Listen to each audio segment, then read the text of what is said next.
दांत वाली बहू। रंजना कभी ब्रश नहीं करती थी। उसे कितनी बार उसके माँ बाप ने डांटा, लेकिन उसका कोई असर उस पर होता ही नहीं था, जिस कारण से उसके दांत पीले पीले हो जाते हैं शादी के बाद। अरे बहू, वैसे तो तुझ में कोई कमी नहीं है, पर तेरे दांत इतने पीले कैसे हैं बेटा? कैसे मतलब? कोई सर्जरी थोड़ी ना कराई है। वो तो क्या नाम, मैं ब्रश नहीं करती थी तो पीले हो गए। अब क्या करूं? आप कहे तो लाल करवा लूं या फिर काले? यार ये क्या है, क्यों माँ से लड़ रही हो? लड़ रही हूँ? अरे मैं लड़ रही हूँ या ये बोल रही है कि दांत पीले हैं, पीले। अरे तपस्या थोड़ी ना की है इन्हें पीले करने के लिए। बकायदा ब्रश नहीं किया है 20 साल तक, तब जाकर। छी, कैसी बात कर रही हो? ये उस वक्त तो पीले नहीं थे जब हम लोग तुम्हें देखने आए थे।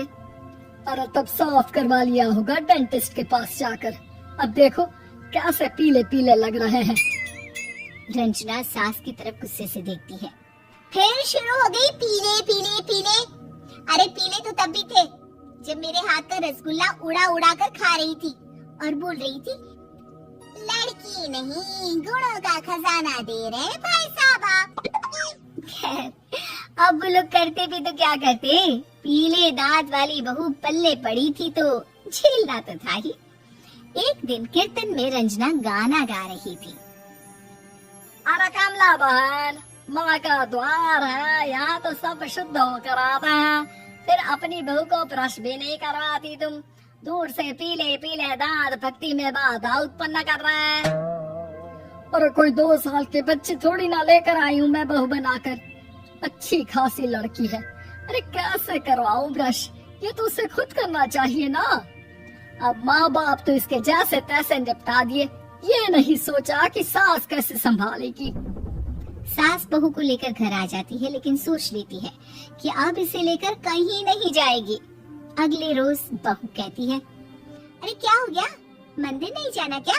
कीर्तन का वक्त हो रहा है। मेरी मधुर वाणी से कान्हा जी जागते हैं और सोते हैं। आप तो जानती है ना उनकी भक्ति में कितना मन लगता है मेरा। वो क्या है ना, तबीयत ठीक नहीं लग रही है मेरी, आराम करूंगी मैं। तबीयत ठीक नहीं लग रही? अभी तो मिथुन के गाने पर नाच रही थी आप, और अब बोल रही है कि तबीयत ठीक नहीं लग रही। अरे भक्ति में मन लगा लो सासू माँ, ऊपर जाना है, क्या मुंह दिखाओगी आप? हाँ? सास को बहू की बात पर गुस्सा आ जाता है। मैं क्या मुंह दिखाऊंगी, इसकी चिंता तो ना कर, समझी? अपने मुंह की चिंता कर, जो ये पीले पीले दांत लेकर हर जगह पहुंच जाती है। पता है लोग कितना मजाक बनाते हैं। ना जी ना, मैं नहीं जाना कहीं तेरे साथ। तो ये बात है, कोई ना, मत जाओ, मैं अपने कमरे में ही बैठकर भक्ति कर लूंगी। ऊपर वाला दांत थोड़ी ना देखता है, मन देखता है, भावना देखता है। और अरे बस बस, तू सब कुछ दिखा, बस ये सफेद चमकदार दांत ना दिखाना किसी को, है? जा यहाँ से। बहू को सास की बात का कोई फर्क नहीं पड़ता, वो तो जैसी थी वैसी ही रह जाती है। सुबह नहाकर किचन में खाना बनाना, फिर खाना खाना, कीर्तन भजन करना और सो जाना। एक दिन, माँ जी मैं सहेली के घर जा रही हूँ, शाम को लेट आऊंगी। हाँ हाँ तो जाना, मैंने कौन सा तेरी आरती करनी है घर पर बैठकर। रंजना सहेली के घर जाती है, जहाँ वो पार्टी में जाने की तैयारी कर रही होती है। अरे शिखा, कहाँ जाने की तैयारी कर रही है? मैं गलत वक्त पर आ गई क्या? अरे नहीं यार, उल्टा सही वक्त पर आई है। मैंने ये साड़ी और ज्वेलरी निकाली है यार, शाम को इनके ऑफिस की एक पार्टी में जाना है।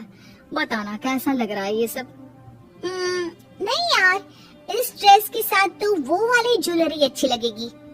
हाँ हाँ सही बोल रही है, मैंने ध्यान ही नहीं दिया। वैसे तो हमेशा से मस्त फैशन सेंस रखती है। तो बड़ा जाती होगी ना पति के साथ पार्टी में। रंजना कुछ नहीं बोलती, बस सोचती है कि यार काश ये बात सही हो जाती, पर मैं क्यों नहीं जाती पार्टी में? क्या इन लोगों की कोई पार्टी होती नहीं होगी? रंजना घर आती है और रात में पति से सवाल करती है, एक बात बताइए, आप मुझे किसी पार्टी में क्यों नहीं ले जाते? क्या आपके यहाँ ऑफिस में पार्टी नहीं होती? पति बेचारा क्या कहता कि दांत पीले हैं तुम्हारे इसलिए। अरे कोई पार्टी होती नहीं हम लोगों के ऑफिस में, तो कहाँ से लेकर जाऊं? और मार्केट, मॉल, कहीं वीकेंड घूमना, कहीं तो। अरे यार, सारे हफ्ते में एक छुट्टी मिलती है, तो सोचता हूँ कि आराम ही कर लूं। क्यों? रंजना मन मार के रह जाती है। पहले कभी सास के साथ मंदिर जाया करती थी, लेकिन वो भी सास ने ले जाना बंद कर दिया। घर बैठी बैठी रंजना बोर हो जाती है। तभी उसे आइडिया आता है और वो मायके जाने का सोचती है। सासू माँ, 2 दिनों के लिए मम्मी के घर जा रही हूँ। अच्छा अच्छा ठीक है, आराम से जा। और हाँ, माँ से कुछ अच्छी आदत सीख कर आना कि कैसे शरीर के हर भाग की तरह दांतों की सफाई भी जरूरी होती है, समझी? शुरू हो गई ना आप? वो लोग आपकी तरह नहीं है कि छोटी छोटी बात का बतंगड़ बना दे। उन लोगों के लिए मैं मायने रखती हूँ, ना कि मेरे पीले पीले दांत। रंजना माँ को बिना बताए उन लोगों को सरप्राइज देती है, लेकिन जैसे ही वो दरवाजे पर पहुँचती है, अंदर देखती है कि घर वाले कहीं जा रहे होते हैं। अब माँ, काश रंजना दीदी के दांतों वाली प्रॉब्लम नहीं होती, तो वो भी हम लोगों के साथ चलती ना बुआ जी की बेटी की शादी में। हाँ बेटा, लेकिन अब उसे कौन समझाए कि उसको उसके पीले दांत नहीं दिखते, लेकिन उसके आसपास के लोगों को कितना एम्बैरेसिंग फील कराते हैं। मुझे तो कितनी बार उसके स्कूल की टीचर ने शिकायत की कि उसके साथ कोई लड़के बैठना भी नहीं चाहती, और ना ही कॉलेज में कोई उससे बात करना चाहता था। लेकिन पता नहीं क्यों उसे ये बात समझ में ही नहीं आती। कोई कमी नहीं है उस लड़की में, बस यही कि दांत पीले हैं। वो तो भला हो जीजा जी और उनकी माँ का, जो दीदी को जैसी है वैसी ही रखा हुआ है। रंजना को अपने घर वालों की बात सुनकर बहुत दुख होता है।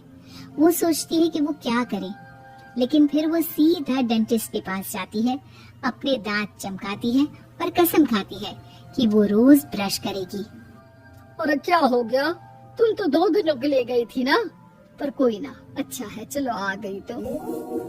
रंजना सास के सामने आकर खड़ी हो जाती है और पूरी स्माइल करती है, उसके चमकदार दांतों को दिखाती हुई। हैं? चले मंदिर? माँ, मुझे माफ कर दीजिए, मैंने आप लोगों को बहुत एम्बैरेसिंग फील करवाया। मैं आज से रोज ब्रश करूँ।